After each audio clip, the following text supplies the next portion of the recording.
apa yang progresmu seperti apa, bagaimana, apakah kamu menemukan kesulitan seperti itu. Jadi nggak usah takut.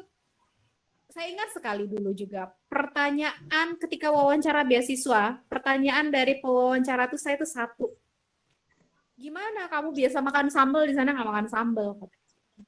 Ya itu Miss, gimana Miss? Saya bilang gini, Sir, sambal itu kan sesuatu hal yang gampang dan mudah dipelajari. Saya cari bahannya, saya bikin sendiri. Saya bilang gitu. Kenapa tidak? Rasanya mungkin beda, tapi tetap sambal kan? Oke, nice answer. Saya bisa selalu ada trik terhadap ketakutan-ketakutan tertentu. Selalu ada, yaitu selama Anda tidak menutup diri, Anda terbuka dengan untuk mempelajari, ya. Dan nah itu satu juga nih yang mau saya ceritakan. Alhamdulillahnya beasiswa saya itu menyediakan preparation week. Jadi semacam kursus, ya. Kursus itu adalah kursus persiapan sebelum kita berangkat. Nah, di Indonesia saya dikasih kursus, begitu saya sampai keluar negeri, saya juga dikasih kursus untuk mempersiapkan sebelum masuk ke culture akademik, ya, ke kehidupan sosial dan lain sebagainya. Kita dikenalin gitu. Jadi buat yang pengen tahu juga nih baru mau mulai nyari, kamu pengen ke negara mana sih misalnya? Kamu pengen ke Jepang, kamu cari tahu dulu negara Jepang itu gimana, kemudian budayanya gimana sih sama orang. Kan banyak sih vlogger-vlogger sekarang tuh di YouTube ya. Yang mana nih, ini kampus gue nih, ini belajarnya begini. Ya udah, itu aja udah jadi salah satu sumber untuk kamu mampu memulai beradaptasi. Mungkin itu. Oke Miss, mungkin sekarang kita langsung ke sesi tanya jawab aja mungkin ya. Mungkin teman-teman juga udah banyak yang penasaran, ada yang mau nanya langsung ke pembicara kita pada hari ini. Sesi pertanyaan ini akan kita jadikan menjadi dua. Dalam satu sesi akan saya pilih dua penanya, di sesi kedua pun begitu sama. Silakan bagi yang ingin bertanya, tulis huruf Q di kolom komentar. Untuk dua tercepat akan saya pilih, silakan.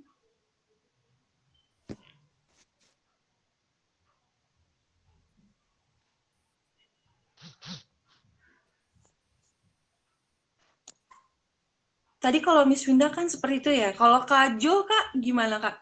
Ini kan lebih singkat ya, kalau otomatis waktunya ketika Kakak berada di luar negeri itu gimana Kak? Pengalamannya ketika beradaptasi di sana? Cerita sih pasti banyak cerita ya. Cuman saya yang lucu ada Miss. Jadi teman-teman di sini bilangnya Chinese food itu enak loh. Tapi ternyata saya ke sana, bagi saya ya kurang enak, Miss. Lah Chinese food enak itu karena dibuatnya di Lampung pakai citra rasa Lampung. Ya. Jadi saya selama program itu kan kita dikasih uang saku. Jadi saya uang sakunya itu habisnya di tiap malam itu saya pasti pulang, saya ke McDonald. Karena lapar, sehari itu lapar, makan cuma bakpao aja. Kalau makan dumpling aja, jadi kalau makan Chinese food-nya saya nggak begitu sering. Jadi pulang itu ya pulang ke hotel, sebelum masuk ke hotel ya kita main ke McDonald aja, makannya di McDonald. Itu pun di McDonald juga rasanya beda. Beda pasti. Ya, Karena McDonald taste-nya taste orang lokal. ya, saya bingung kan di sana kok nggak ada ini ya, nggak ada. Kalau di kita ada sambal ya. Ya, hanya tomato kecap gitu kan. Ini mana gitu kan, kangen banget sama sambal, malah tomato kecap aja. Dan di sana itu ya ada itu tadi ya, culture gap. Sama saya di sana itu saat saya tiba itu saat itu lagi musim gugur ya, lagi fall, jadi lumayan dingin, dan di sana dinginnya ya udaranya dingin kering gitu. Jadi saya dan teman-teman ya dari kuku itu pada mengkerut, mati rasa. Ya, jadi kayak mati rasa gitu. Terus dia tiba-tiba kayak pecah sendiri, kayak ada luka sendiri. Habis itu jadi di hidung juga sakit banget. Karena di Indonesia nggak kayak gitu kan. Akhirnya kita pada ngide, itu setiap kemana-mana bawa lotion, dan setiap berapa menit sekali lotionnya taruh di hidung. Biar nggak sakit di hidung gitu kan, biar selalu lembab. Dan ya kalau cerita sih banyak gitu ya. Dan cerita itu jadi hal yang bonus lah ya. Basically balik lagi, semua kayak gitu tuh tujuan utamanya kita belajar. Iya. Kita usahakan diri kita upgrade diri kita. Walaupun mungkin kalau seperti saya kan itu exchange program. Iya. Kalaupun kita nggak bisa belajar banyak dari program tersebut, dari seminar-seminarnya, setidaknya kita belajar dari teman-teman delegasi yang lain. Dari Jakarta, yang dari Aceh, mereka kayak gimana aja selama ini, mereka upgrade diri kita melalui mereka juga, dari kita juga. Jadi kalau misalkan mereka bagi saya ya kita belajar sambil ya itu tadi ya, bener juga sih jalan gratis lah ya, jalan gratis ataupun liburan gratis lah, saya rasa kayak gitu. Bonus dari kegiatan kita tuh seperti itulah. Oke. Karena kalau mau diceritain semuanya panjang banget ya, Miss. Saya yang programnya singkat aja panjang banget, apalagi Miss Winda yang sampai 2 tahun di sana gitu. Betul ya, Kak ya. Tips untuk yang teman-teman yang misalnya mau keluar negeri atau apa gitu, bawa minimalisir aja deh dari Indonesia. You can always buy stuff over there. Kayak misalnya produk-produk skincare. Itu skincare kita di sini dengan suasana subtropis, mungkin buat Puspa nih nanti ya kalau berangkat. Itu nggak akan kepake di sana karena iklimnya beda. Jadi kayak lotion hand body yang ada di Indonesia ini nggak akan kepake di sana karena di sana butuh sesuatu yang lebih tinggi, lebih melembutkan gitu misalnya. Itu.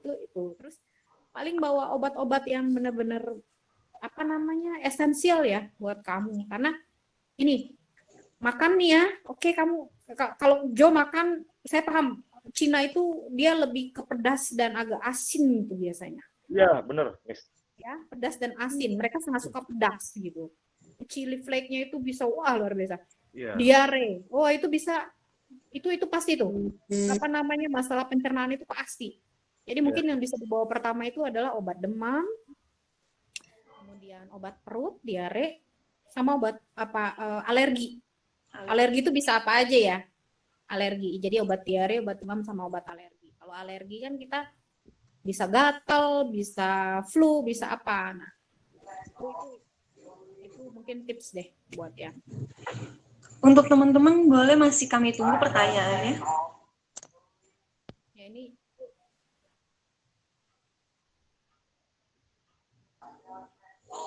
Kak Jo, gimana sih Kak perasaannya Kak ketika bisa ke luar negeri dan ada Garuda di dadaku katanya ya? Bukan sepak bola tapi teman-teman. Tadi itu saya mau komen mengenai insecure ya, mengenai insecure yang dari Miss Winda. Jadi saya ini kendala utamanya, mungkin obstacle pertama saya dalam ikut kegiatan kayak gini itu saya orang yang nggak pede. Ya nggak tahu ya, kok lu pada tawa sih Puspa. Saya orangnya nggak pede itu maksudnya gini, kalau untuk berdiri di depan orang mengajar kemudian diundang dalam sebuah acara itu saya pede, tetapi kalau disuruh berkompetisi dengan orang lain saya nggak pede. Nah, saya bukan berarti ikut PPAN itu adalah kali pertama mencoba sebuah program, itu udah berkali-kali nyobanya. Bahkan saya pernah nyoba Waisili-nya Puspa, saya nyoba, waktu itu pernah diajakin Bu Winda, Jo coba kamu daftar Kausindy. Kayak Cindy ya? Kausindy. Ya, itu program conference di Aussie Bu ya, Aussie sama Indonesia. Jadi berkali-kali nyoba. Tapi yang selalu saya jawab ketika ada orang bilang, Jo ada ini, jawaban saya cuma satu, gue ini pantas nggak ya ikutkan kayak gini? Nah, balik lagi tadi yang bisa saya ini kalau misalkan ditanya kita tuh butuh apa aja ya untuk apply sebuah program. Salah satu yang saya butuhkan, saya adalah orang yang butuh teman. Temannya itu teman dalam artian seperti apa? Teman yang bisa ngeyakinin bahwa saya adalah orang yang pantas ikutan acara itu. Karena saya selalu tanya, bahkan saya PPAN pun itu saya sudah tahu dari sejak saya pertama kali kuliah, dari tahun pertama kuliah, tapi saya selalu nggak pede. Karena apa? Karena yang kata Miss Winda tadi, saya bukan orang Lampung aslinya. Karena di situ di PPN dituntut harus bisa nari Lampung, ya apa namanya mengerti sedikit bahasa Lampung. Kalau apa ya? Kalau Lampung tuh ada pantun ya, berbalas pantun itu saya harus tahu budaya Lampung yang seperti itu. Dan saya selalu nggak pede aja. Hingga akhirnya ketemu beberapa orang yang bisa meyakinkan bahwa sebenarnya lo pantas kok. Bahkan saya pernah di sebuah momen di mana saya diundang di beberapa media, saya pernah diundang di televisi untuk kalau saya boleh kasih tahu itu TV lokal, acara TV-nya itu Bincang Tokoh namanya.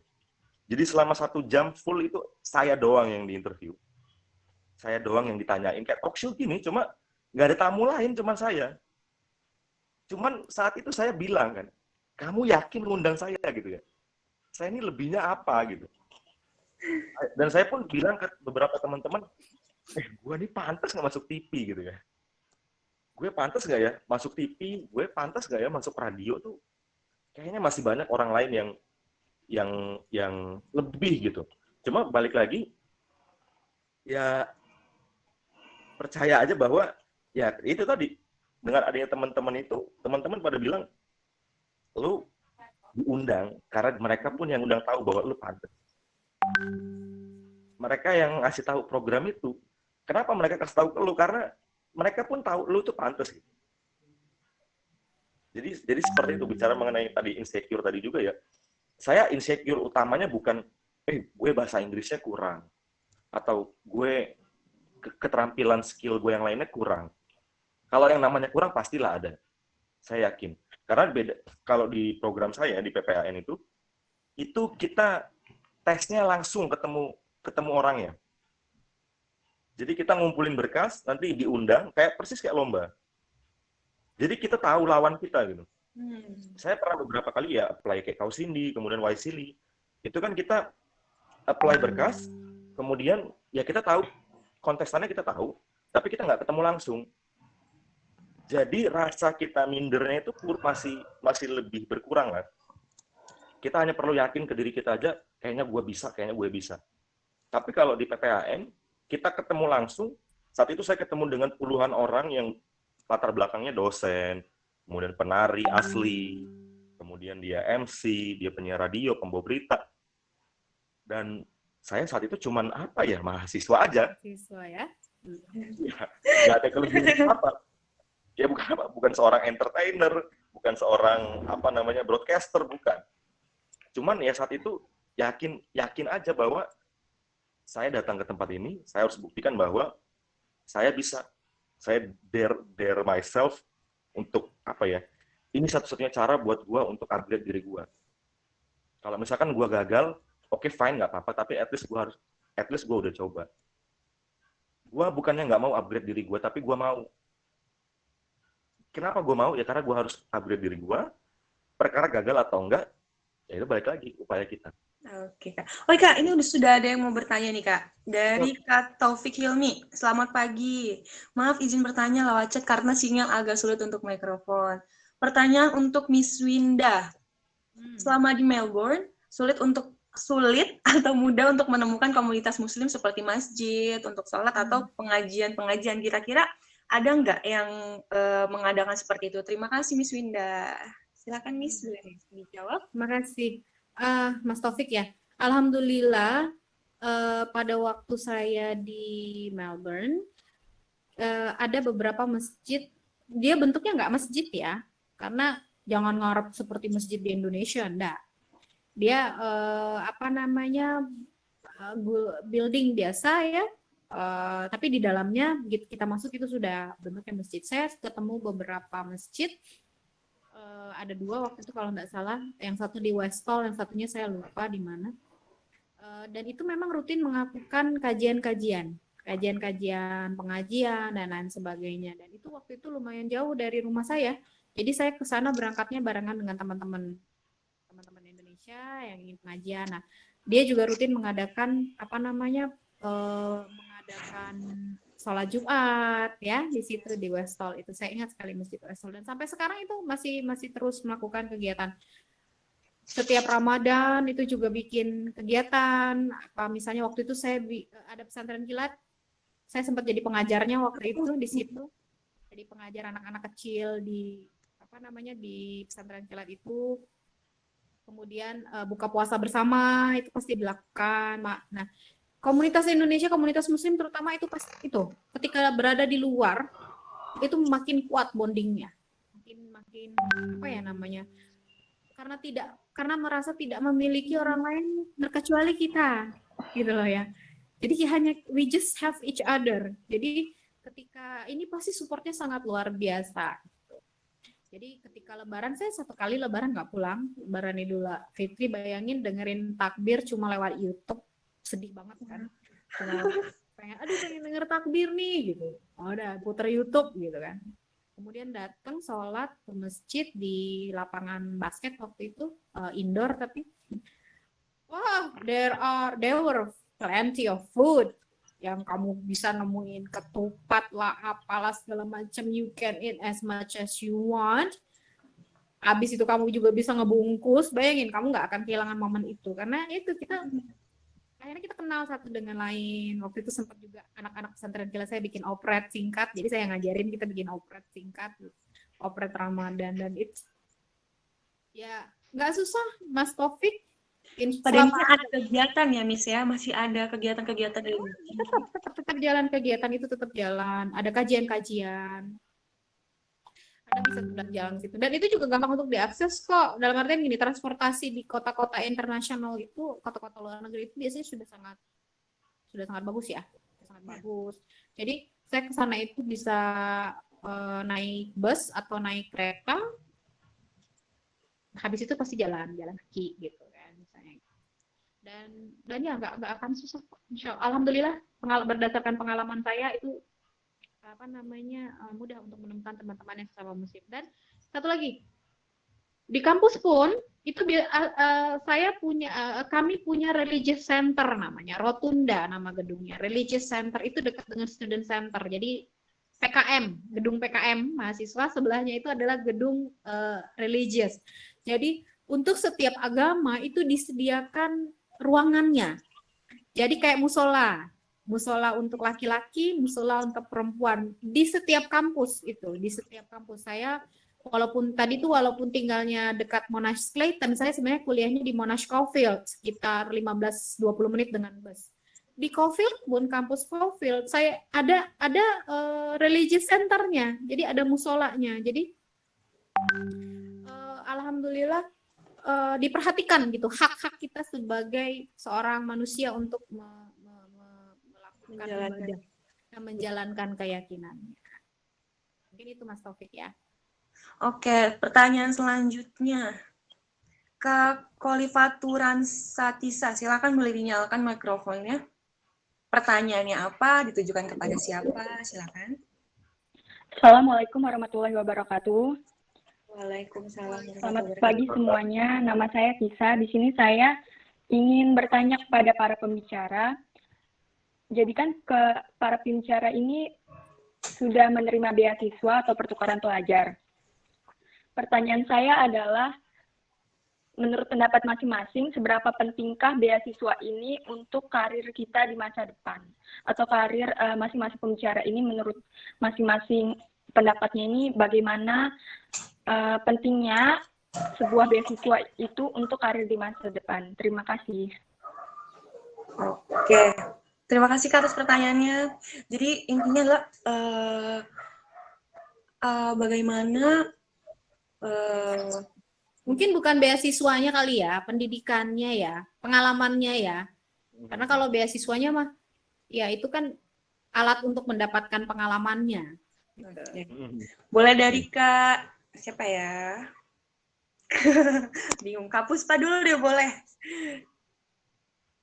Sebenarnya I don't think I'm equipped to answer this because as you know I haven't gone to US yet. Tapi menurutku untuk aku sendiri ya namanya pertukaran ini, academic fellowship ini adalah cara saya untuk satu hal yang harus saya lewati untuk menuju mimpi saya gitu. Jadi saya tahu mimpi saya itu apa. Saya ingin mengejar apa, saya tahu. Nah, salah satu caranya yang harus saya punya adalah pengalaman, right? Nah, pengalaman ini pengalaman yang sesuai dengan apa yang saya inginkan. Mimpi saya adalah untuk bekerja di development jobs. I really want to have a development jobs. Right now, sekarang saya alhamdulillah bergabung dengan sebuah development job saya sudah punya, tapi saya pengen yang lebih.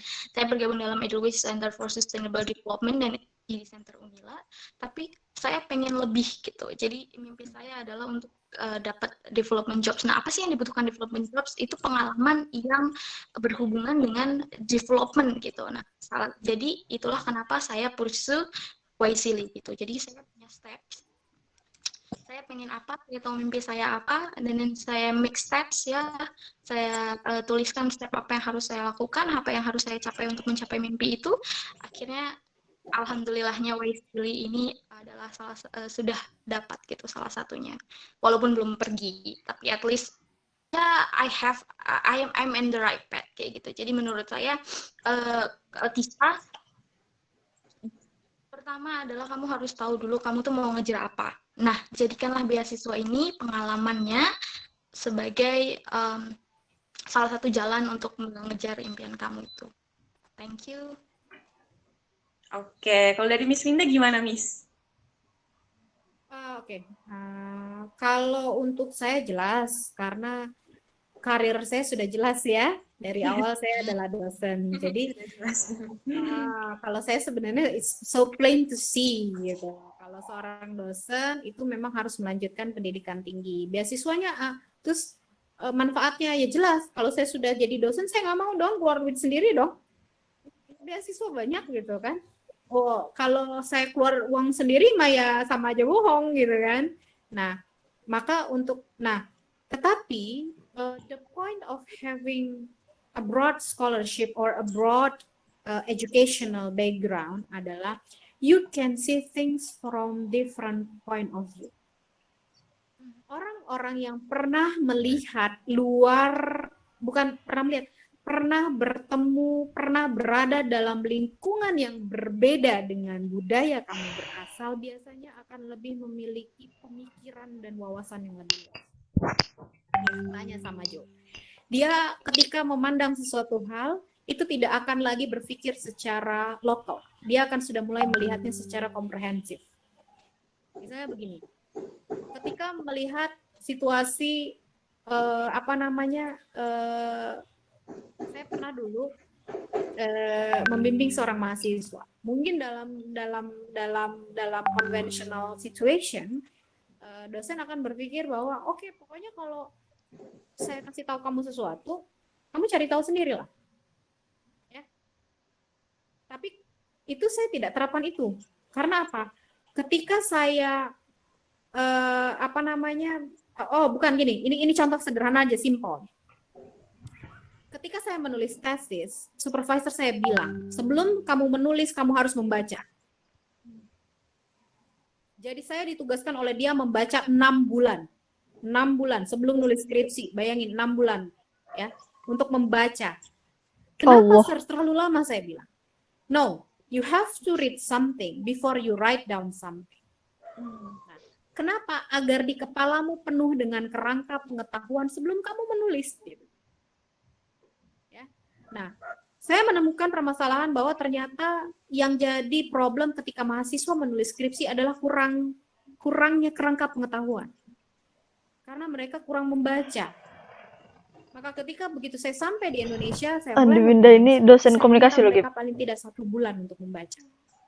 Makanya sebelum mereka datang ke saya, selalu saya bilang, kamu siap bimbingan agak lama dengan saya? Saya bilang, kenapa? Karena tugas pertamamu bukan menulis, tapi membaca.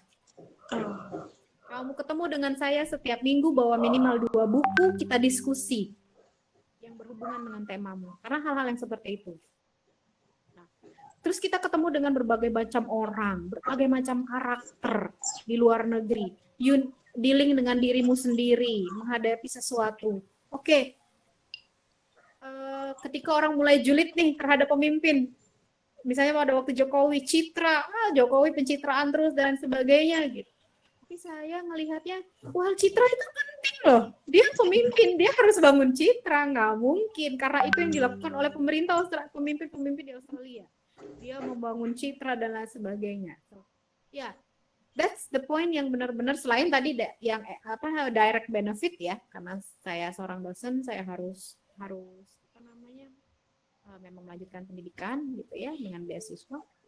The highlight berikutnya benefit adalah saya dapat melihat segala sesuatu itu dari point of view yang sangat berbeda. Mungkin seperti itu. Oke. Untuk Kak Jo ada yang ingin ditambahkan mungkin? Kalau tadi pertanyaannya itu, saya dengarnya cuma karir ya. Gitu. Apa yang bakal kita dapetin di...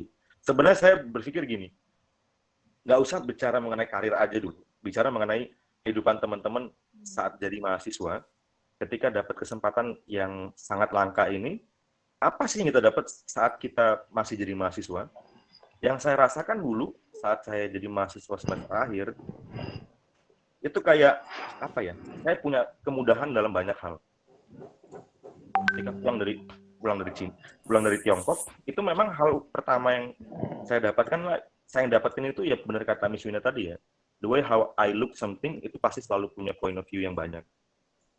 Jadi terbuka, pemikiran kita terbuka akan sesuatu hal yang baru gitu. Dan kemudian jangan dulu ke karir.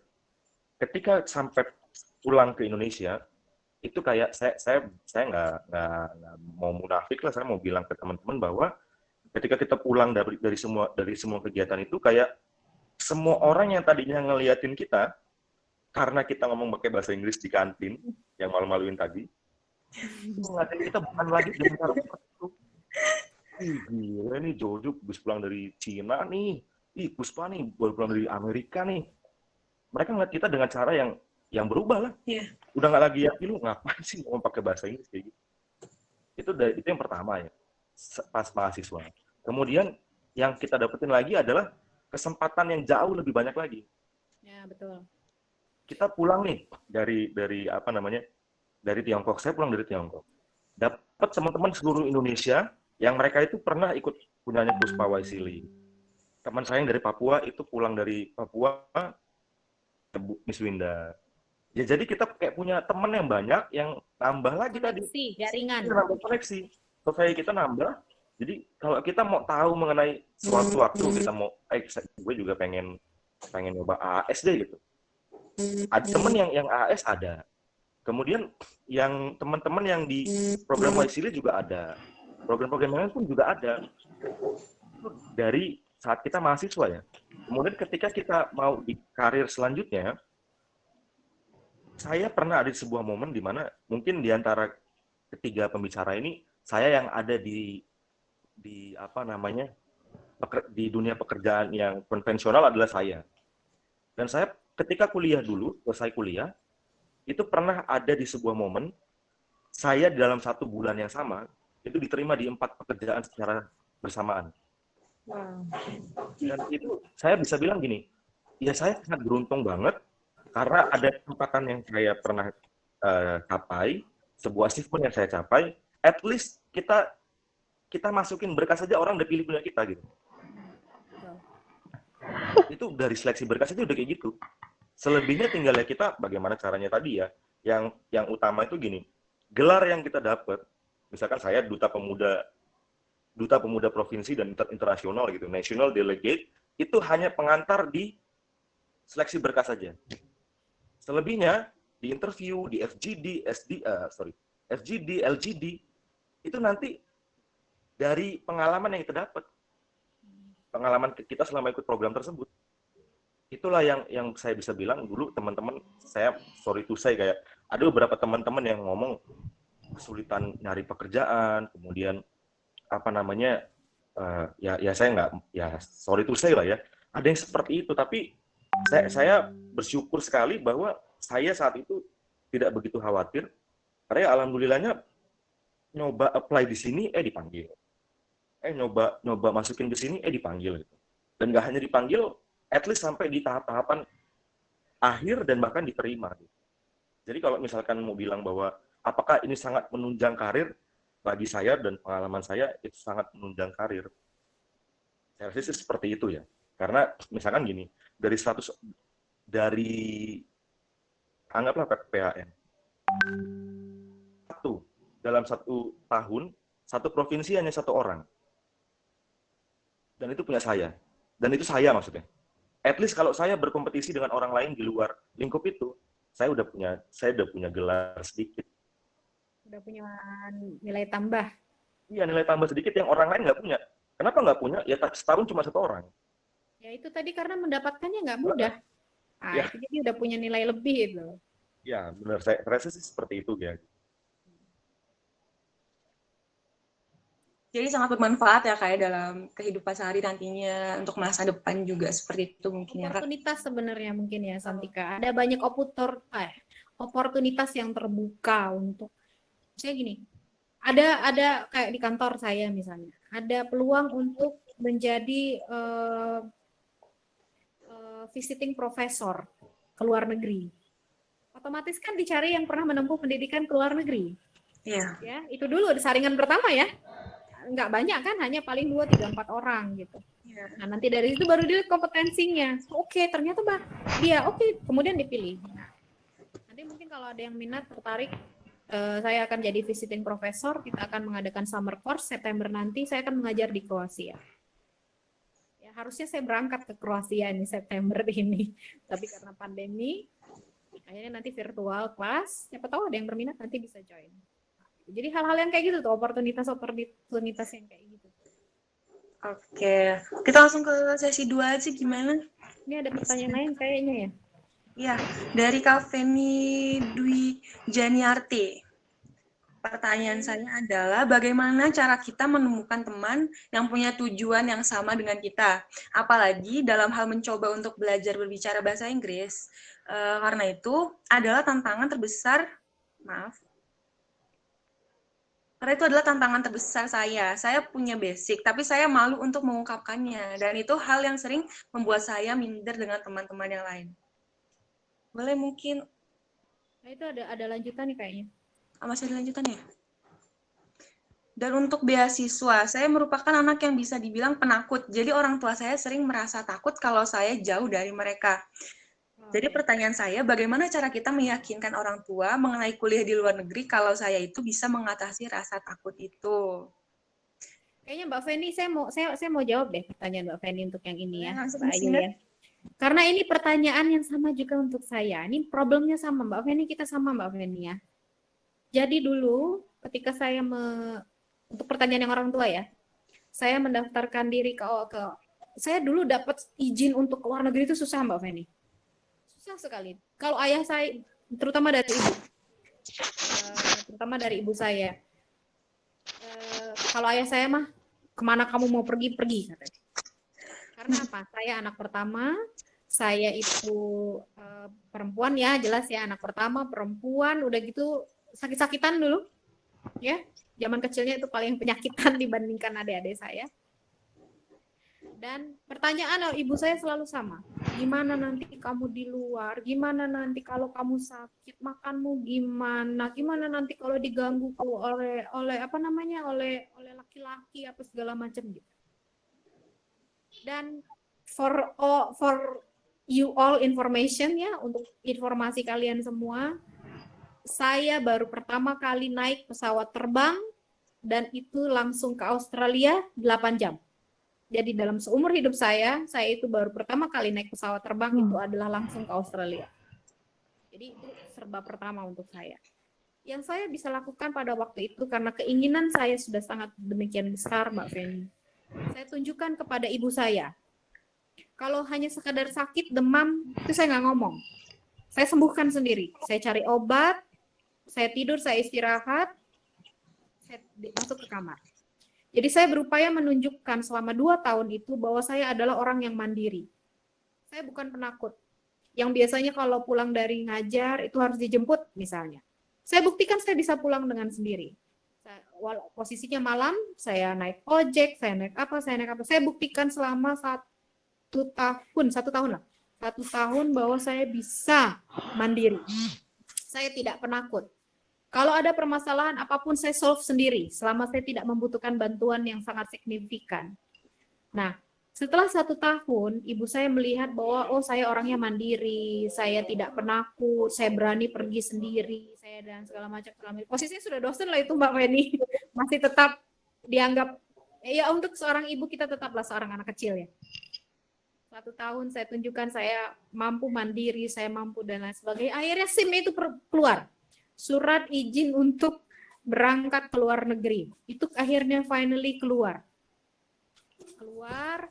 Kemudian ibu saya malah bahagia.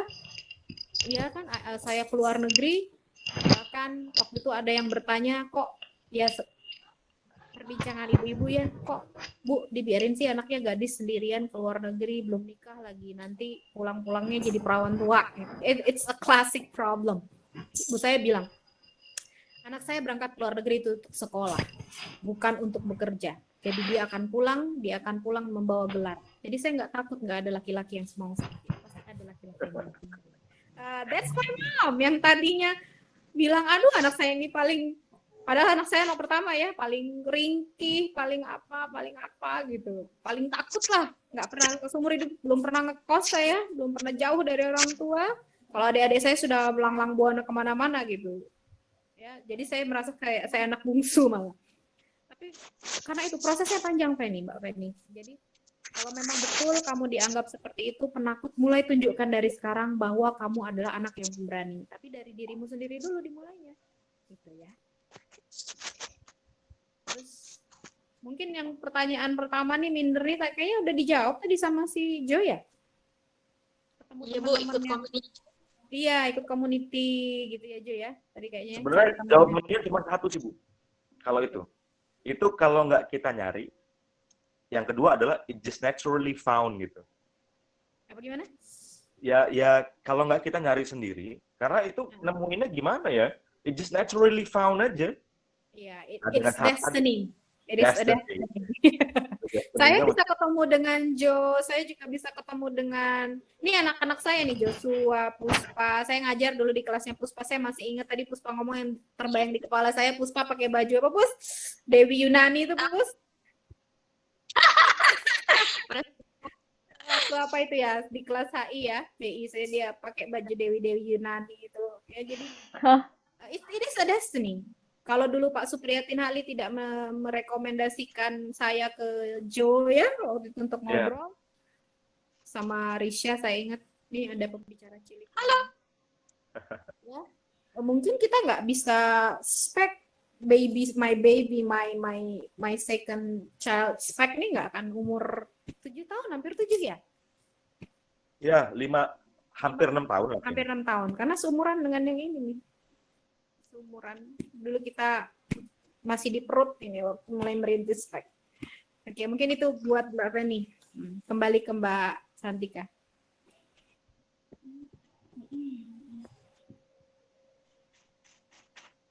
Feni, Santika, mic-nya ini nih, dimatikan. Mohon maaf. Kita pertanyaan selanjutnya dari Kak Fabima Rahmatin. Silakan Kak, boleh langsung dinyalakan mikrofonnya. Pertanyaan diajukan kepada siapa? Silakan. Baik, Assalamualaikum warahmatullahi wabarakatuh. Saya ingin bertanya kepada para pembicara dalam hal menguasai bahasa Inggris atau belajar bahasa Inggris itu.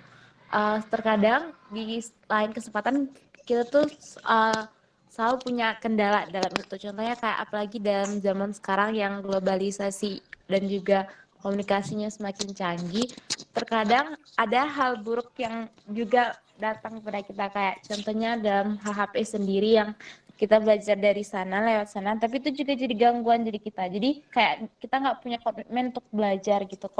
Jadi saya ingin pertanyakan itu, bagaimana menjaga komitmen untuk belajar itu tuh dapat benar-benar membuat kita tuh bisa terus bersemangat gitu Kak. Oke. Terima kasih Kak atas pertanyaannya. Boleh dari Kak Jo dulu mungkin? Sebenarnya kalau misalkan seperti itu, kayak misalkan banyak yang ganggu ya gitu. Kita mau belajar, banyak yang ganggu, entah itu main HP, entah itu sosmed. Jadi kita malah nggak fokus untuk practice our English gitu kan. Mungkin sebenarnya problemnya itu. Sebenarnya ketika kita mau belajar sesuatu, saya selalu percaya bahwa kita suka dulu deh gitu. Kalau kita nggak suka dengan apa yang kita pelajari, dengan apa yang kita lakuin, ya susah. Mau belajar itu susah. Entah nemuin waktunya. Karena kita selalu punya mindset bahwa, ayo nanti dulu. Pasti selalu kayak gitu. Karena saya ada di sebuah momen di mana saya kerja itu liburnya Sabtu Minggu aja. Tetapi karena saya bilang tadi saya hobinya ngajar, itu saya selalu pasti masih punya cara setiap hari Sabtu, setiap hari Minggu itu ngajar di mana aja. Entah di kafe, entah di teman-teman, entah gabung sama teman-teman di spek lagi. Seperti itu. Kenapa seperti itu? Karena tadi saya suka. Dengan ngelakuinnya saya senang. Nah, kalau misalkan kita mau belajar itu, pasti kan gini, saya belajar bahasa Inggris itu tujuannya untuk apa ya? Tujuannya karena saya pengen coba apply sebuah program. Nah, kita kan senang banget tuh mau apply program itu. Masa sih kita senang banget, kita hype banget mau belajar, mau apply itu, tapi kita mau prepare-nya itu yang salah satunya adalah bahasa Inggris, kita malah nggak pernah punya waktu. Keganggu sama sosmed, keganggu sama HP. Padahal sebenarnya logika saya adalah oleh karena globalisasi yang lebih baik lagi sekarang, teknologi makin canggih lagi, itu belajar bahasa Inggris sebenarnya jauh lebih mudah dibanding dulu ya. Karena kita bisa ya banyak banget online class banyak, kemudian webinar itu banyak. Terus kayaknya zaman dulu kita video call sama orang nggak bisa seramai ini gitu. Mungkin di line aja berduaan gitu kan, itu yang ngobrol bahasa Inggris juga pun bosan aja gitu. Cuman kalau misalkan belajar bahasa Inggris dengan cara ramean gini, mungkin kan partnernya nambah banyak. Saya rasa gitu. Sebenarnya nggak sulit banget lah. Mungkin yang lain bisa nambahin. Oke, Kak Puspa mungkin mau nambahin? Kalau menurut saya, belajar bahasa Inggris itu tuh salah satu hal yang paling mudah untuk belajar karena globalisasi. Kenapa? Sosmed sekarang semua kayaknya kalau nulis caption, kalau cengkrama di Twitter itu udah pakai bahasa Inggris semua. Why don't you use that opportunity to learn also gitu loh. Jadi kayak menurutku ya Mbak Fagima, yang belajar bahasa Inggris itu jangan hanya misalnya dikhususkan di waktu dari jam 1 sampai jam 2 gitu saya belajar bahasa Inggris otak gitu. Itu menurut saya sih you will not like that kayak gitu loh. Itu membantu banget terutama kalau misalnya kursus gitu ya kayak dibilang tadi emang kursus itu membantu banget gitu. Kamu kursus misalnya 2 hari. Sisanya ya main handphone seperti itu ya ke sosmed itu tuh juga dijadikan ajang untuk belajar gitu loh. Jadi ketika di sosmed bercengkrama tuh jangan sama orang Indonesia aja kayak gitu atau sama orang Indonesia tapi using English kayak gitu. Ikutin tren dunia yang ada bahasa Inggrisnya like that. It's also help kok untuk berkomunikasi secara online seperti itu kayak gitu. Terus juga kalau tadi sebenarnya agak balik ke pertanyaan tadi ya Mbak Feni tentang gimana sih cara cari komunitas kayak gitu. Itu tuh salah satunya nih ketakutan Mbak Fabima. Jadi gimana caranya kita menggunakan online kayak media sosial. Sebenarnya salah satu distraction kita yang paling apa ya? Yang paling luar biasa untuk di handphone itu kan sosmed, YouTube, film gitu kan. Nah, kenapa nggak gunakan tiga-tiganya itu misalnya untuk cari komunitas yang misalnya penyuka film apa gitu, tapi it should be in English kayak gitu. Nah, gabung aja, you should ikutan ngobrol ketika mereka ngomongin apa kayak gitu. So, you should find something that you like ya, and then get into it tapi yang pakai bahasa Inggris kayak gitu. Terima kasih. Final question deh, pertanyaan terakhir nih. apa saran atau motivasi apa yang akan kakak dan Miss berikan nih kepada kami yang ingin melanjutkan S2 mungkin atau ingin mengikuti program-program exchange atau beasiswa lainnya? Boleh dari Miss Winda terlebih dahulu. Saran ya, apa tadi saran ya? Ya, saran yang motivasi. motivasi ya. Jangan pernah menyerah. Itu selalu. Saya ingat sekali ini saya pass down-kan kalimat bijak yang yang diberikan oleh senior saya ke saya. Jatuh 1-2 kali itu wajar. Menangis itu hal yang biasa. Tapi jangan pernah menyerah. Nggak akan ada kemenangan kecuali kamu benar-benar menginginkan dan kamu perlu melakukannya dengan sekuat tenaga. Mungkin pesan saya. Oke, terima kasih Miss Winda. Untuk Kak Jo mungkin? Kalau saya yang bisa kasih ke teman-teman sih gini. Sekali lagi saya bisa bilang, saya kendala utamanya itu tadi. Saya nggak pernah percaya dengan kemampuan saya. Saya butuh orang-orang yang bisa kasih tahu saya bahwa lu itu sanggup. Jadi saya ingat kalau dulu bikin skripsi, itu di halaman depannya ada nulis moto. Nah, moto hidup saya ini sederhana sebenarnya. Moto hidup saya tuh, I cannot do anything, but I can do something. Saya percaya bahwa saya nggak bisa jadi kayak orang lain. Saya bisa ngelakuin ini, ngelakuin itu. Tapi saya yakin dan percaya bahwa ada dalam diri saya, itu yang bisa jadi sebuah kelebihan saya, yang itulah yang bisa jadi sebuah senjata saya untuk compete with people. Jadi jangan pernah takut. Mungkin saat ini kita nggak ketemu. Saya pun nemu kelebihan diri saya bisa menemukan apa yang bisa saya banggakan untuk ada di sebuah kompetisi tersebut, kayak apply YSEALI, apply PPHN, apply AS, dan segala macamnya. Itu kan pasti kita kasih punya PD-nya dulu. Gue punya apa sih? Mungkin saat ini kita belum ketemu.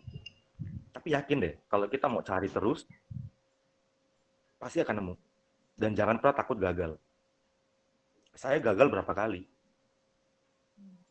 Ikut Kausindi gagal. Saya ingat waktu itu. Ikut Kausindi yang di Bali, itu gagal. Tahun depannya ikut Kausindi yang di Melbourne, gagal juga. Ikut YSEALI, gagal. Sampai akhirnya saya ikut PPHN. Dan PPHN baru nyoba, kayak Puspa. Nyoba YSEALI pertama kali langsung keterima. Ya ikut PPHN, pertama kalinya dapat keterima juga. Jadi yakin aja dengan diri sendiri, jangan pernah takut. Pasti ada dalam diri kita yang bisa jadi sebuah potensi dalam diri kita untuk selalu dikembangin dan bisa jadi sebuah hal yang bisa kita tunjukkan dan bisa kita kompetisikan untuk sama orang lain. Saya rasa itu aja. Terima kasih Kak Jo. Untuk Kak Puspa, terakhir Kak. Terakhir agak panjang nggak apa-apa ya. Jadi pertama sih untuk saran sebenarnya kalau memang kalian yang ikut di sini tertarik dengan program-program ke luar negeri seperti ini, yang harus kalian punya menurut saya ya, kecuali programnya adalah program tentang sains kayak misalnya membuat robot atau apa ini enggak. Ini saran ini tidak berlaku ke sana, tapi saran ini berlaku misalnya kalian belajar social studies kayak gitu. Program-programnya adalah program-program social studies. Itu kalian harus punya 3 hal menurut saya. Yang pertama adalah pengalaman organisasi. Kedua adalah leadership, gimana kalian membawa. Jadi kalau misalnya kalian udah punya pengalaman organisasi nih, misalnya ikut apa gitu, atau menyelenggarakan acara apa, itu tuh kalian harus menurut saya sih kita nggak boleh hanya numpang numpang sama gitu kayak gitu. Jadi kita harus membentuk diri kita sendiri untuk punya leadership, karena leadership ini sangat udah itu pas kan ABCD pengalamannya gitu ya, udah lulus berkas itu, terus pas interview ternyata misalnya 0 gitu dalam segi pembawaan atau leadershipnya kayak gitu itu kan kelihatan. Nah jangan sampai di situ. Jadi jadi kita butuh pengalaman, butuh leadership, dan terakhir kita butuh good recommendation. Jadi surround ourselves people with good people, with kind people, with excellent people gitu. kita harus bisa berteman dengan orang-orang yang luar biasa yang bisa ngasih kita good Special recommendation. people. Special people.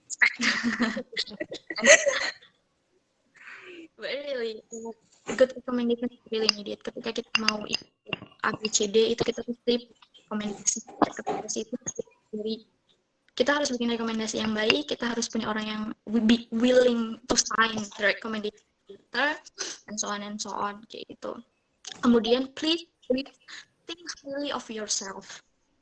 Think highly of yourself. Jangan puas dengan hal-hal yang jangan puas dengan hal-hal yang menurut kamu nggak sesuai dengan dirimu gitu. Jadi kayak misalnya jangan hanya puas, mohon maaf nih ya, misalnya punya IPK yang bagus kayak gitu tuh. Jangan hanya puas dengan itu. Think highly of yourself. Kamu bisa achieve more kok kayak gitu. You need to be ini. Terus juga jangan afraid of failure. Aku baru ingat kalau misalnya saya pernah daftar juga programnya Kak Jo, PPAN, sebelum YSW. Jadi program pertama yang saya daftar adalah PPAN, kemudian YSW. Nah, di PPAN ini saya gagal daftar, tapi saya dapat sesuatu kok. Saya dapat banyak hal, saya dapat pengalaman, saya dapat network. Itu yang paling menurut saya yang luar biasa adalah networknya. Kayak tadi itu gimana bangun dirimu, surround yourself with good people, with special people, itu melalui network. Salah satunya ya ikut-ikut aja gitu loh. Ikut aja program-program kayak gitu. Jadi please think highly of yourself. Gitu. Cukup Kak Puspa? Oke, terima kasih Kak Puspa. Baik, pada kesimpulannya memang program yang dijalankan ketiga pembicara kita hari ini memang sangat luar biasa ya, baik itu program exchange, baik itu beasiswa juga. Tentu hal tersebut harus didasari dengan skill, abilities, dan juga knowledge. Kita harus selalu mengembangkan segala potensi dalam diri kita. Kita harus selalu berproses dalam kehidupan kita untuk menggapai semua cita-cita yang kita ingin gapai. Kemarin ada yang mengatakan kepada saya bahwa pada hakikatnya akan ada selalu kali pertama dalam hidup kita. Oleh karena itu, jangan takut untuk mencoba segala sesuatu yang baru. Terima kasih Miss Winda, terima kasih Kak Puspa, terima kasih juga Kak Jo. Thanks for having me. Ya, saya bisa. Terakhir menutup boleh nggak? Jadi Boleh. oleh karena kita hari ini sangat singkat sekali waktunya, sekali lagi saya mau ucapin terima kasih buat teman-teman Social Political English Club udah ngundang saya juga, bisa bertemu dengan Puspa dan Miss Winda juga. Dan saya sangat senang sekali kalau misalkan teman-teman juga mau coba kontak kita. Saya nanti akan kasih kontaknya melalui anak-anak spek ya. Jadi nanti kalau misalkan ada sesuatu yang ingin ditanya mengenai boleh PPAN boleh tanya sama saya, YSili boleh tanya sama Puspa, dan saya yakin mau nanya AS pun sama Miss Winda pasti akan dikasih tahu. Jadi jangan pernah ragu untuk mau lebih dekat dengan kita, dan saya sangat berharap banget kalau misalkan teman-teman spek bisa facilitate lebih lagi, dan saya malah berharap banget ada spek motivator 2 dan secara direct meeting ya. Nggak virtual meeting Bu, karena kalau virtual meeting kayaknya agak banyak sekali limitation, jadi berharapnya bisa direct meeting dengan teman-teman semua. Jadi nggak sekedar dari saya ke teman-teman, dari Miss Winda ke teman-teman, tapi dari teman-teman bisa ke kita juga. Jadi komunikasinya bisa dua arah. Kalau ada sesuatu yang pengen didiskusikan, ya boleh dihubungin kita. Ya, for more information boleh tanya sama anak teman-teman di spek aja saya rasa gitu. Terima kasih. Oke, saya selaku moderator mohon maaf atas segala kesalahan dan juga kekurangan. Saya kembalikan lagi kepada host. Baik, terima kasih Santika, terima kasih kepada para pembicara yang tentunya atas pemaparan yang luar biasa, sangat memotivasi kita. Nah, hadirin sekalian, setelah berbincang-bincang juga tanya jawab dengan ketiga bintang tamu kita yang mantap-mantap, akhirnya tibalah kita di penghujung acara. Seperti yang telah disebutkan tadi, jangan pernah menyerah, jangan takut salah, dan challenge diri kita terus. Dan ikutilah banyak kegiatan-kegiatan untuk men-challenge diri kita itu. Nah, jadi untuk teman-teman yang tertarik untuk mengikuti program-program beasiswa atau pertukaran pelajar dan semacamnya, teman-teman dapat pantau informasinya dengan mengakses sejumlah link berikut ini. Antara lain adalah American Indonesian Exchange Foundation atau AMINEF, juga Asian Youth Friendship Network atau AYFN, ada Australia Award Scholarship AAS, serta PPLMN dan LPDP. Namun, Jangan takut ketinggalan informasi, cukup follow Instagram, official account Instagram SPEK di @spek_unila, dan di sana kami akan terus berikan update informasi mengenai sejumlah program beasiswa dan kompetisi bahasa Inggris, dan juga kesempatan-kesempatan lainnya yang bisa mengimprove ke skill kalian semua. Demikianlah acara Spek Motivate Talk hari ini. Semoga acara ini dapat memberikan manfaat bagi kita semua. Acara ini akan saya akhiri. Mohon maaf bila terdapat kesalahan atau kata-kata yang kurang berkenan. Bagi hadirin yang masih ingin berada di dalam ruang Google Meet ini, kami persilakan. Dan bagi yang hendak melanjutkan aktivitas, kami mengucapkan selamat beraktivitas. Jangan lupa untuk selalu mengikuti protokol kesehatan. Be brave and stay motivated. Wassalamualaikum warahmatullahi wabarakatuh. Waalaikumsalam warahmatullahi wabarakatuh.